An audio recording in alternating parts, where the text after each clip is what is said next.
បាទសៀនវីឡុកពេលនេះមាន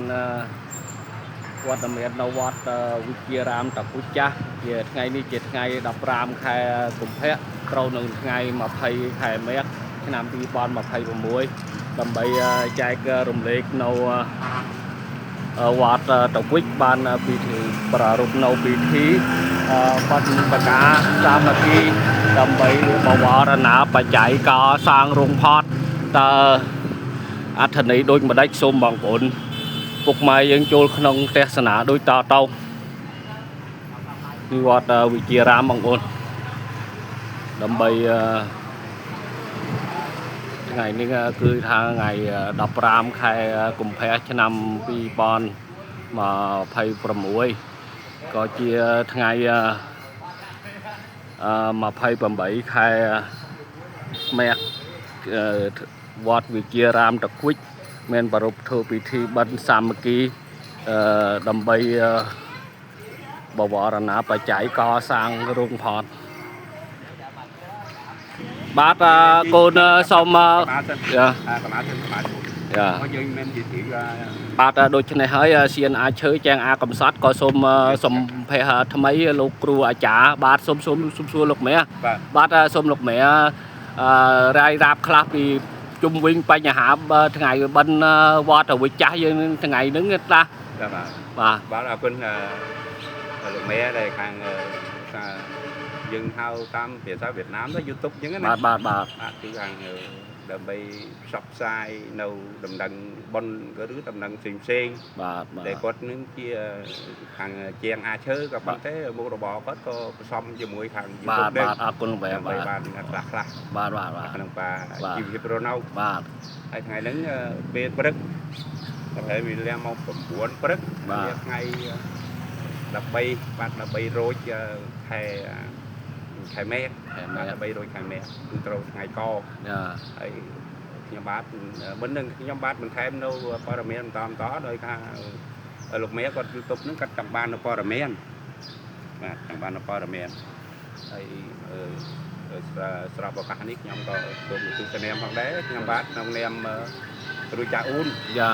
នៅវត្តតាពុជថ្មីជាប្រធានកម្មការផងជាអាចារ្យផងក៏ប៉ុន្តែខ្ញុំបាទ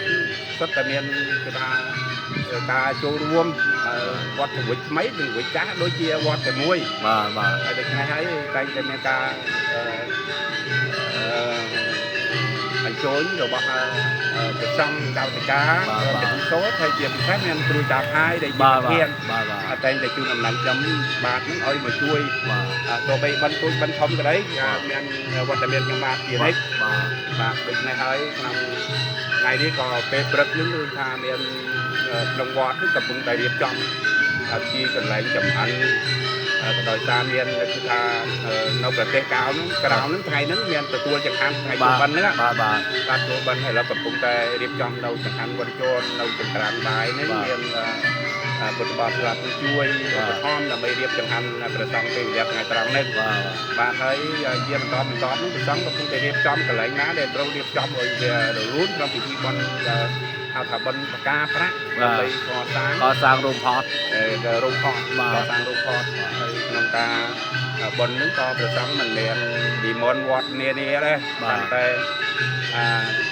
អញ្ជើញបរិស័ទនៅក្នុងនិងក្រៅចំណោះជុំវិញចំណោះថាជំនឿដែលយើងហៅថារៀងចូលឋានទៅបាទរៀងចូលឋានហៅទៅលភុំមិញហើយសំសួរលោកម៉ែដូចជាថាការកសាងរោងផតយើងនៅខ្វះបច្ច័យច្រើនណាលោកម៉ែបាទបើតាមខ្ញុំដឹងនោះត្រូវជានៅខ្វះច្រើនដែរដោយពុទ្ធបរិស័ទនោះគឺថាចិត្តតែមានការចូលរួមចេញជាថវិកាដើម្បីជួយជាសំងឬចេញជាសសរចេញជាបង្គាប់ចេញជាដែកផ្សេងហ្នឹងគឺថាมันបានគ្រប់គ្រាន់ទេដោយការសាងសង់ហ្នឹងគឺថាមានការជឿនលឿនពេកតែដូច្នោះហើយបច្ច័យឧបត្ថម្ភមិនតាន់ឥឡូវហ្នឹងគឺសុំបវរណាពុទ្ធបរិស័ទចិត្តថ្ងៃបវរណា យកចេញជាលិខិតចាត់ជាលិខិតហ្នឹងដើម្បីឲ្យចូលបរិស័ទនៅក្នុងនឹងក្រៅចំណោះនៅវត្តបច្ចៈថ្មីក៏ដូចជានៅពាំងកម្រិតសម្បាដងត្រង់ដូចជាដើមហ្នឹងគឺតាមចំណោះទេមកចូលរួមដើម្បីយើងប្រមូលថវិកាគឺបច្ច័យហ្នឹងដើម្បីនឹងកសាងជាបន្តហើយនឹងយើងនៅសល់បច្ច័យខ្លះយើងទូទាត់តែបំណុលចាស់ហ្នឹងតែយើងជាឬពេញនៅសំណងផ្សេងៗហ្នឹងហេតុនោះហើយថ្ងៃហ្នឹងនៅវេលាម៉ោង1ហ្នឹងទៅណត់ក្នុងលិខិតហ្នឹងម៉ោង1ហ្នឹងចាប់ដើមទទួលភ្ញៀវបិទបរិស័ទចិត្តឆ្ងាយបរិស័ទចិត្តឆ្ងាយដើម្បីចូលរួមបំពេញកុសលដើម្បីតិចក្តីច្រើនដើម្បីចូលរួមបំពេញកុសលឲ្យបានមានថវិកាដើម្បីកសាងហេតុសម្រាប់រួមផតឆាប់បានសម្រាប់ជាស្ថាពរបាទជុំចឹងអាចជើកំសត់ចឹងសៀនវិឡុកក៏សូមអរគុណលោកគ្រូអាចារ្យច្រើនសៀនក៏សូមជូនពរឲ្យលោកគ្រូអាចារ្យបានសុខភាពបរិបូរណ៍ដើម្បីដឹកនាំពុទ្ធបរិស័ទយើងចិត្តថ្ងៃដើម្បីធ្វើតែណាលោកមាសបាទសូមអរគុណបាទហើយក៏ជូនពរលោកមាសសូមឲ្យមានជំនាញគឺថាខាងអាឈើនោះឲ្យមានអតិថិជនច្រើនត្រូវការបាទសូមអរគុណបាទនេះជារោងផតរបស់វត្តតាគុយចាស់បងប្អូនដូចជាកសាងកំពុងតែដំណាក់កាលកសាងប៉ុន្តែនៅខ្វះថាវិការយ៉ាងច្រើនដូច្នេះហើយថ្ងៃនេះគឺជាថ្ងៃ15ខែកុម្ភៈត្រូវថ្ងៃ28មេក៏ធ្វើនៅពិធីបិណ្ឌបកាសាមគ្គីដើម្បីបវរណានៅបច្ច័យដើម្បីកសាងបន្តនៅរោងផតដូចឆ្នេះសៀននឹង review បន្តឲ្យពុកម៉ែបងប្អូនបានទស្សនាថ្ងៃនេះរសៀលគឺម៉ោង1បានទទួលភ្ញៀវតែពុទ្ធបរិស័ទចិត្តឆ្ងាយបងប្អូននិយាយតាមជើងវត្តបានខ្នះខ្នែងក្នុងពិធីថាដាំស្លាដើម្បីទទួលភ្ញៀវពុទ្ធបរិស័ទយើងចិត្តឆ្ងាយដូចម្ដេចដូចជានេះសូមសៀននឹងចែករំលែកបន្តឲ្យថាការសកម្មភាពរបស់យាយតាយើងចំណោះជើងវត្តតាគុយចាស់ហ្នឹងសកម្មយ៉ាងក្នុងការដាំស្លាដើម្បីទទួលនៅពុទ្ធបរិស័ទចិត្តឆ្ងាយអូននេះកំពុងតែដាំស្លាកំពុងតែចាត់បន្លែម្លប់សំគ្រឿង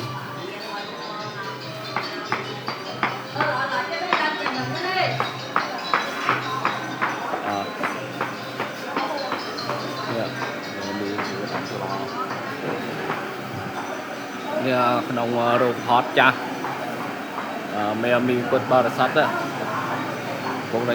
ខ្លះចាំទេខ្លះទៅក៏ធ្វើទឹកត្រីថ្ងៃហ្នឹង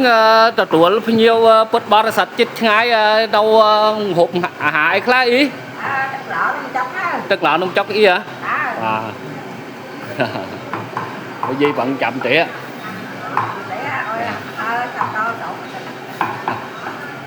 mưa nạt trong phụ tức lọ nông chọc á tức lọ nông chọc ban ta tụi